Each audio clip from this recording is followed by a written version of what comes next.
दोस्तों, चार धामों में से एक बद्रीनाथ धाम को मुख्य का द्वार कहा जाता है। ऐसा कहा जाता है कि बद्रीनाथ में आकर मुख्य की प्राप्ति होती है। सतयुग में बद्रीनाथ धाम को मुक्ति प्रदा, त्रेता युग में जोग सिद्धा और द्वापर युग में विशाला के नाम से जाना जाता था। कली युग में इसे बद्रिकाश्रम या फिर बद्रीनाथ के नाम से जाना जाता है।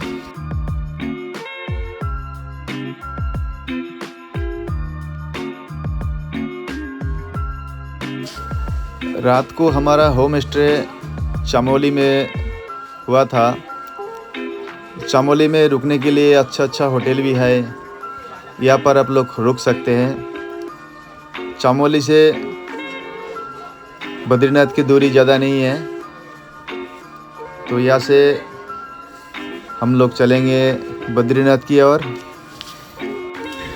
होटल के बाहरों के नज़ारा आप देख सकते हो, बहुत ही अच्छा व्यूज़ है। अब हम लोग निकल जाएंगे बद्रीनाथ के लिए। आप बात करते हैं आप कैसे पहुंच सकते हो बद्रीनाथ धाम। अगर आप सड़क मार्ग से बद्रीनाथ आना चाहते हैं तो आ सकते हैं। दिल्ली समेत देश के अन्य बड़े शहर से हरिद्वार, देहरादून, ऋषिकेश और श्रीनगर के लिए बसें चलती है। आप बस से आसानी से यहाँ पहुँच सकते हैं। सड़क मार्ग से आप ऋषिकेश से देवप्रयाग से श्रीनगर, श्रीनगर से रुद्रप्रयाग से कर्णप्रयाग से आप चमोली और चमोली से जोशीमठ तक पहुंच सकते हैं। जोशीमठ से बद्रीनाथ केवल 41 किलोमीटर की दूरी पर स्थित है। अगर आप रेल मार्ग से आना चाहते हैं तो आपको सबसे पहले ऋषिकेश पहुंचना होगा। यहाँ से बद्रीनाथ धाम 279 किलोमीटर की दूरी पर स्थित है। भारत के मुख्य शहरों से ऋषिकेश के लिए रेल सेवा उपलब्ध है, तो आप आसानी से यहाँ तक आ सकते हैं। इससे आगे जाने के लिए आप टैक्सी या तो बस ले सकते हैं। ऋषिकेश, श्रीनगर, देवप्रयाग, चमोली, जोशीमठ से बद्रीनाथ के लिए बसें उपलब्ध है। हवाई मार्ग से आने के लिए आपको जालीग्रांट पहुंचना होगा। जालीग्रांट से आप बद्रीनाथ के लिए टैक्सी उपलब्ध है। आप टैक्सी से बद्रीनाथ जा सकते हैं। बता दें कि जालीग्रांट हवाई अड्डा बद्रीनाथ से 314 किलोमीटर की दूरी पर स्थित है। दोस्तों, बद्रीनाथ धाम उत्तराखंड राज्य के चमोली ज़िले में स्थित है। बद्रीनाथ धाम हिंदू धर्म के 4 धामों में से एक है। बद्रीनाथ धाम समुद्र तल से लगभग 3100 मीटर की ऊंचाई पर स्थित है, जो कि अलकनंदा के तट पर बसा हुआ है। ऐसे मान्यता है कि यहाँ जाने से व्यक्ति को सारे पाप धुल जाते हैं और उसे मोक्ष की प्राप्ति होती है। अगर आप केदारनाथ से बद्रीनाथ जाने का प्लान बना रहे हैं, केदारनाथ से बद्रीनाथ की दूरी 245 किलोमीटर। केदारनाथ से बद्रीनाथ जाने के लिए आपको पहले गौरीकुंड आना होगा। केदारनाथ से गौरीकुंड के लिए 18 किलोमीटर का ट्रैक करना पड़ेगा। यहाँ से 5 किलोमीटर की दूरी पर सोनप्रयाग स्थित है, जहाँ से बद्रीनाथ के लिए लगभग 221 किलोमीटर का सफ़र तय करना पड़ेगा। इस दूरी को तय करने के लिए आपको 7 से 8 घंटे के समय लग सकते हैं। यहाँ घूमने के साथ साथ आप प्राकृतिक सौंदर्य का आनंद ले सकते हैं। बद्रीनाथ मंदिर, जिसे बद्रीनारायण मंदिर भी कहा जाता है, उत्तराखंड के बद्रीनाथ शहर में स्थित है। ये राज्य के 4 धामों में से एक है। यमुनोत्री, गंगोत्री, केदारनाथ और बद्रीनाथ नामक 4 तीर्थ स्थल है जिन्हें सामूहिक रूप से 4 धाम के नाम से जाना जाता है। जब इस प्राचीन मंदिर के इतिहास की बात आती है तो एक कितने वर्ष पुराना है, इससे जुड़े कोई पुख्ता तथ्य नहीं है। इतिहास की किताबें कहती है कि मंदिर वैदिक युग का है, जो लगभग 1500 ईसा पूर्व में शुरू हुआ था। मंदिर का उल्लेख कोई वैदिक पुराणों में मिलता है।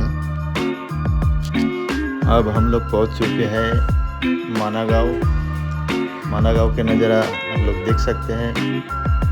यहाँ के प्राकृतिक नज़ारा बहुत ही सुंदर है।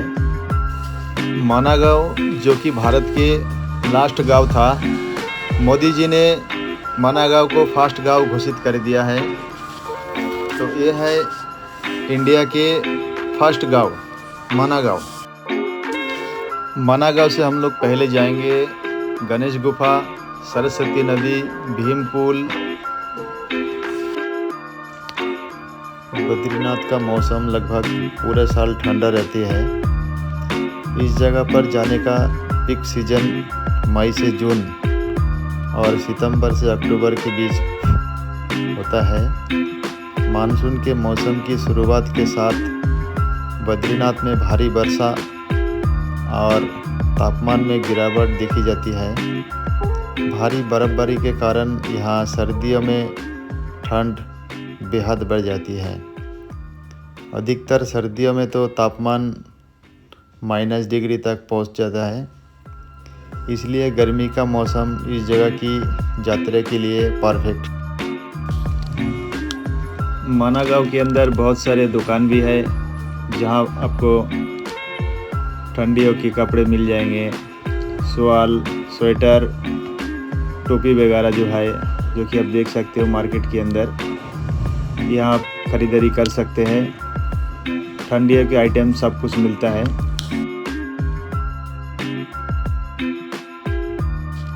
इस गांव के आसपास कई देखने के लायक जगह मौजूद है, जहां सरस्वती और अलकनंदा नदियों का भी संगम देखने को मिलता है। साथ ही यहाँ कई प्राचीन मंदिर और गुफाएं भी है। उत्तराखंड के खूबसूरत वादियों से घिरा है माना गाँव, जो सड़क से कम नहीं है। यहाँ का नज़ारा यहाँ पे आप देख सकते हो, ये एप्पल का पेड़ है जहाँ पे एप्पल फले हुए हैं। मुझे तो एप्पल का पेड़ देख के बहुत खुशी हुआ है।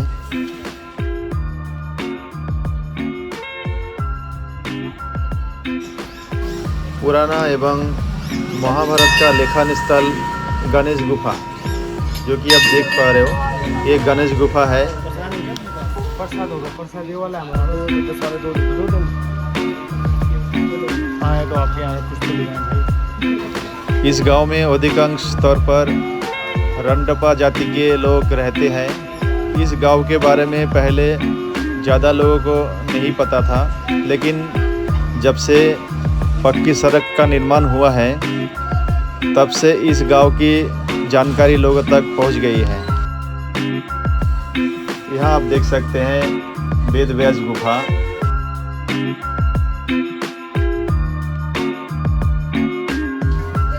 इस गांव में व्यास गुफा भी है। कहा जाता है कि इसी गुफा में वेद व्यास जी ने महाभारत को मौखिक रूप से बोला था और भगवान गणेश जी ने इसे लिखा था। यहाँ पर अखरोट के पेड़ भी देखने को मिलता है। माना गांव में एक चाय की दुकान भी है, जिसके बोर्ड पर भारत की आखिरी चाय की दुकान लिखा हुआ है। दूर दूर से आने वाले लोग इस दुकान के सामने बड़े शौक से खड़े होकर फ़ोटो खिंचवाते हैं। इस गांव के आगे कोई रास्ता नहीं है, बस आगे आपको भारतीय सेना का देखने को मिल जाएगा। माना गांव कई मायनों में ख़ास है, क्योंकि ये वही गांव है जहां से पांडवों ने स्वर्ग का रास्ता तय किया था। सरस्वती नदी बेशक विलुप्त हो चुकी है, लेकिन आपको माना गांव में आज भी इसके दर्शन हो जाएंगे, जहां गांव के आखिरी छोर पर चट्टानों के बीच से एक झरना गिरता हुआ दिखाई देता है। इसका पानी कुछ दूर जाते ही अलकनंदा नदी में मिलता है। इसे सरस्वती नदी के उद्गम स्थल माना जाता है।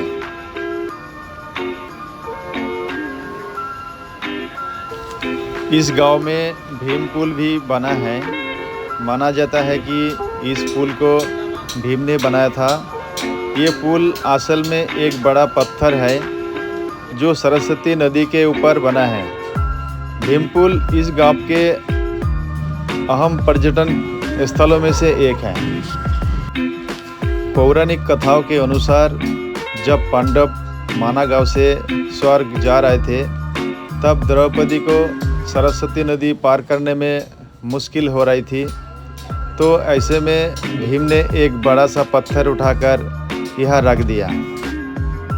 अब हम लोग माना गांव घूमने के बाद अब चलेंगे बद्रीनाथ मंदिर की ओर। ये रास्ता सीधा बद्रीनाथ मंदिर की ओर जाती है। बद्रीनाथ मंदिर घूमने के अलावा यहाँ आप तप्तकुंड, ब्रह्मा कपाल, नीलकंठ शिखर, माता मूर्ति मंदिर, चरण पादुका, शेषनेत्र, वसुधारा वाटरफॉल देख सकते हैं। ये सभी जगह एक दूसरे से कुछ किलोमीटर दूरी पर स्थित है। बद्रीनाथ के दर्शन के बाद इन लोकप्रिय जगह पर आप घूम सकते हैं। बद्रीनाथ मंदिर चारों धामों में से एक है। जैसे कि आप देख पा रहे हैं, ये अलकनंदा नदी है। अलकनंदा नदी के किनारे बसा हुआ है बद्रीनाथ मंदिर।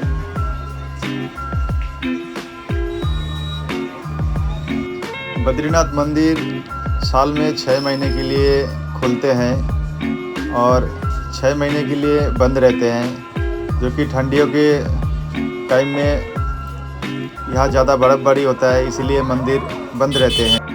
अगर आप दर्शन के लिए आ रहे हैं तो आपको बता दूँ, बद्रीनाथ मंदिर की आरती सुबह 4:30 बजे से 6:30 के बीच में होती है, जिसके बाद भक्त भगवान बद्री विशाल के दर्शन करते हैं। उसके बाद दिन में 1 बजे मंदिर थोड़ी देर के लिए बंद होता है, जिसके बाद फिर मंदिर भक्तों के लिए दर्शन के लिए खोला जाता है। शाम को भगवान बद्री विशाल की आरती की जाती है। वीडियो अच्छा लगा तो एक लाइक ज़रूर कर देना।